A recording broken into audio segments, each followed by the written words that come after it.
Hey everybody, it's Cam Roland. I'm jumping on today to unpack a deal that went sideways. So, oftentimes investors will find themselves with a particular rental property where the numbers aren't working out like they imagined. Maybe they once were, but they're not now. And I've been there. I've had a deal where, it started out great, single family house, had a first mortgage on it, had great tenants, and it was just going good, and I wanted to keep growing. I picked up some other properties, and then I was like, oh, how can I increase the cash flow, and how can I pull out more equity, and cover the expenses still, and all that sort of stuff. So one day I woke up and realized that the deal wasn't going as good as I thought it was in my mind. And so basically, what had happened was over several years, I had a first mortgage and then I put a second mortgage on.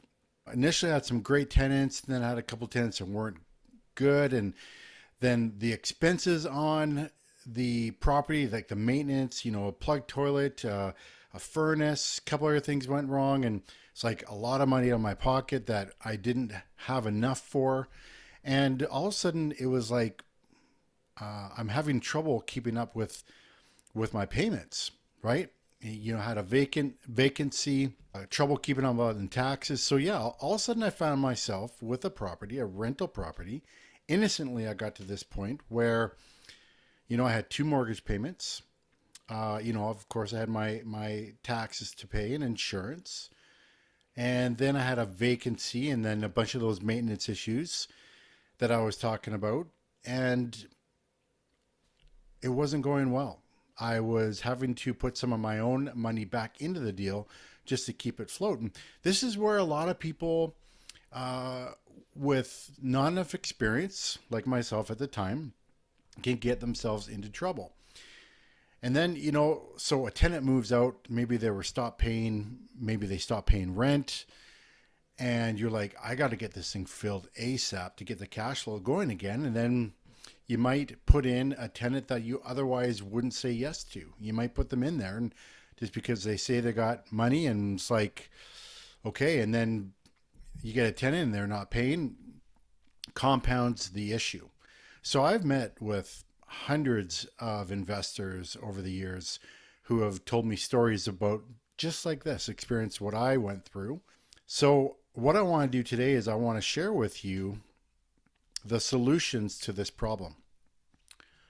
So basically, when I got to this point, I realized that, I've got possibly three options. I mean, the first option was just to leave everything as is, find a great tenant to put in there, and, me look after the shortfall each month. How long can you sustain that? Not a great spot to be in, but that was an option just to keep it as is. The second one was to sell it as is on the MLS. Now, I could have done that. Property wasn't in as good shape as it should be to go on MLS. And then I would also have realtor fees. I would also have mortgage discharge fees because selling it before the mortgage term was due. So, second option would have been to renovate it, put more money in and then sell it.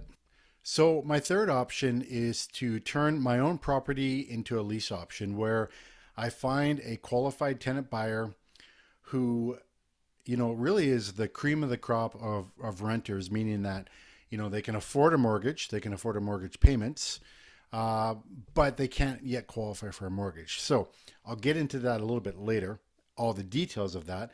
But for me, this was an option because with it, my expense structure changed, right?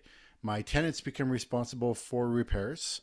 I can also line it up that my tenants go to purchase the property at the same time that my mortgage term matures, as well as I'm able to charge higher than normal rents on a lease option. And we can get into that later. This third option really was a real potential opportunity for me. So I dove into that and I was able to turn my property around. So what? I'm going to show you an example of one of these deals where uh, the property was underwater.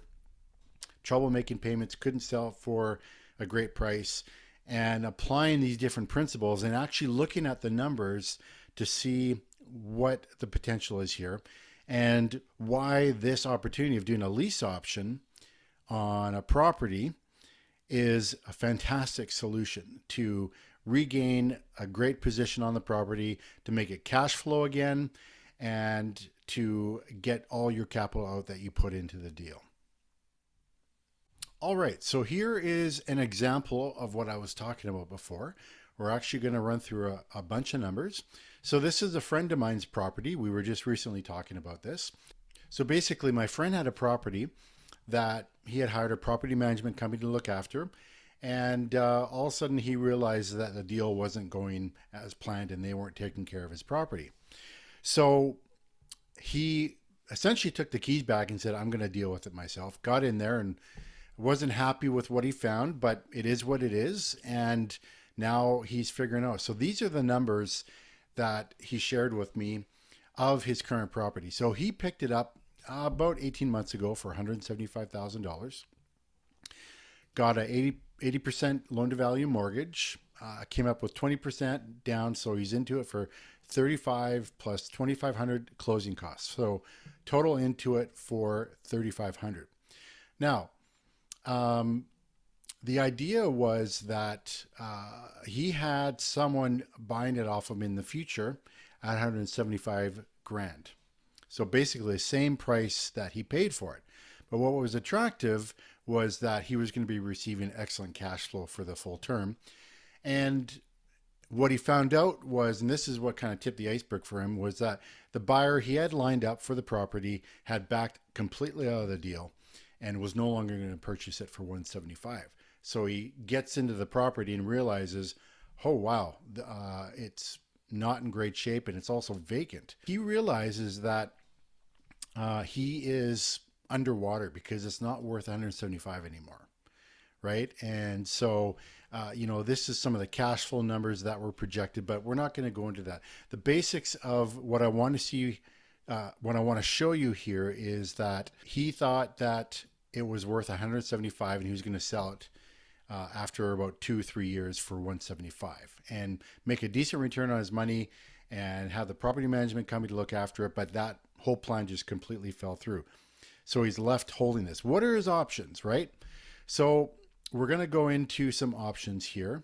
He realized after significant due diligence that his property is actually worth only about $105,000 as it sits today. And that had to do with a variety of components, including, the property being vacant, not cash flowing, and it needs a ton of work from the last tenants. So, once he got through the initial shock, he was able to run comparables and find out, well, what's really going on with this property? So the first option here is to just sell the property as is, put it on the MLS and dump it, right? The benefit of just doing that is he's done with it. He's out of it, doesn't have to think about it anymore. The negative side is he's going to be out a ton of money. And I want to show you how much he'll be out. And this is projected numbers. So the idea here is that he sells it as is. His mortgage went from 140 down to 132. The realtor fees, selling it at 105 are approximately 5,200. And he gets his original 37 back, but look at this. He's in the hole close to $70,000, right? He bought it for 175 and now he sells it for 105 minus the realtor fees. He's going to have to come up with a whole bunch of cash to actually get out of this deal. So that's not really viable. Now, what some people will do with this, if they just put their head in the sand and don't do anything about it, eventually the bank will foreclose because you can't keep making payments on something like this. That's not what my friend is doing. That's the first option, just to sell it as is. And lots of people do this. Now, you may have come across this where you've had a similar situation, but you could sell it for 150. Oh, your realtor fees are a little bit more, but you can walk away kind of break even. Possible. And that's doable, but if you want to make as much money on it, there's other options. All right. So that's the first one, sell it as is. The second option is to do a renovation and then sell it. So similar numbers all the way through here, except now he would put $40,000 into the renovation to bring it up to, a much better spot. Basically, bringing it up to a fair market value of approximately $180,000. And he did lots of due diligence. He looked at a lot of comps of similar house in the same area of the city, and figured that 180 is kind of right around what he could get for it on the open market.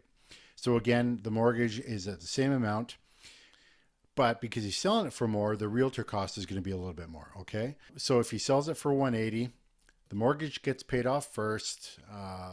The realtor gets paid, gets his 77,000 back, right? His initial 37 in it, but also he put additional $40,000 in for renos. Okay, and I know I'm not accounting for some other holding costs like heat and things like that, but these are just to help you get your head around these options. So he sells it, and he's got a deficit of close to 40 grand. Is that great? Maybe, in the sense that he gets out of the deal, but he's still got to come out of pocket. It's not a great scenario, but it is what it is. Now, the third option that I want to talk about is turn it into a lease option. So here you can see I've got RTO, rent-own, right? Interchangeable, lease option, rent-own. But the numbers turn out quite a bit better here. So this is the same all the way through, right? He's put in 35 initially, 2,500 initially closing costs. He still puts in the $40,000 worth of renos. But now what we can do is in 30 months, he can increase the purchase price to 188,000, right? Rather than, the 180 here and then a loss. Here, he can sell it for 188 in 3 years.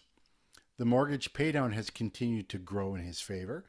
So it's now at 122,000 that he owes on the mortgage, and his term comes up in 30 months, with the mortgage. So that's great. So he sells it for 188,000 to a qualified tenant buyer, right? A rent-own house, get a tenant buyer in there who's qualified, and they put some money down up front. They pay a little bit higher than normal rent, and they care for the property. They look after the property. They pay for the maintenance costs up to, $500 or $1,000, whatever my friend wants to set it at. And so he sells it to them in 30 months. During that time, they build up their down payment and they qualify for a mortgage. So when he sells it, he's still at a loss here, okay? But bear with me and let me show you the rest of this. So they're going to pay $1,663 a month, and basically $1,350 is for rent, and the remainder of that is for their option, right? They're going to come in, they're going to put $5,000 or $10,000 as a down payment up front, and then they're going to pay $1,663 a month. Now, fair market rents for this property are, approximately $1,500, but because it's a lease option, we're helping a tenant buyer get in home ownership. We can charge a little bit more, but we're going to credit them back some of that. All right. So that's each month he's going to get that. Now his mortgage payment went from $665 each month to $800, and that's because he's using a line of credit. So approximately, $135,000 each month interest only payment on the line of credit. So that's going to get covered. Taxes on the property are $135, and insurance is approximately $90. So he's going to get $1,663. So he's going to cash flow $638 a month with virtually no maintenance costs, because he will have just done a $40,000 reno. He will have looked after the key things, right? The furnace, the hot water tank, and the roof are kind of the key things that could go, but he's already dealt with those in the $40,000 reno. So he's getting this each month. If a toilet gets plugged, if a motor goes on the back of the fridge, those are all minor repairs that the tenant buyer is responsible for. So what does this add up to, right? Each month, he'll generate $1,663 a month, and we'll have a cash flow of $638. So let's look at what these numbers look like. So total rents over 30 months or 40, close to $50,000. His mortgage payments, taxes, and insurance. So his gross cash flow over the course of 30 months is $19,000 and 140. So almost $20,000. So remember here I said that, when he sells it, he's going to be in a deficit.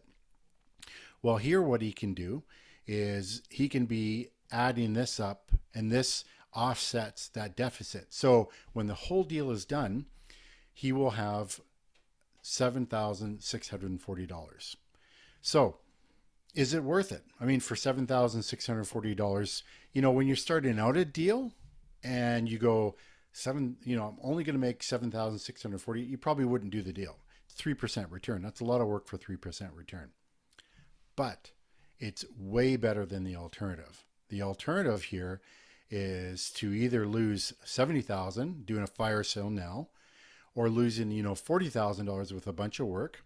Here you can do a bunch of work and help a family get into home ownership and sell it to them privately. You don't have the realtor fees, and you turn a profit. So, this is one property. What if you had several properties? Or what if you know of someone who's got several properties like this? You can help them turn their properties around to turn a profit. Again, just to recap, there's 3 ways that you can turn a deal that's underwater around. First of all, you can sell it as is. I mean, that's not really turn around. That's just getting rid of the headache and losing a bunch of money. But that might be worth 60 or 40 grand or whatever the numbers are for you. The second option is to renovate the property. You're putting a little bit more in, but you're losing less money when it's all said and done. The third option is to turn your property into a lease option, put a tenant buyer into it, help them get into home ownership, and actually make a little bit of money on the deal. All right, so for me, the third option is what I did on my property that I bought years ago, that all of a sudden I found I was underwater in and it wasn't performing well. I applied this strategy of doing a lease option on my own house, and I turned a negative cash flow property in a positive cash flow property that I helped a family get into home ownership, and I was able to recover my losses. And it was a win-win. So that's pretty cool. And you can do this too. If this video was of value to you, please hit the like button, comment, ask questions. I will comment back. Check out my other videos. I go into a lot more detail about how to specifically do a lease option, how to specifically do a rent-own deal. All right, take action.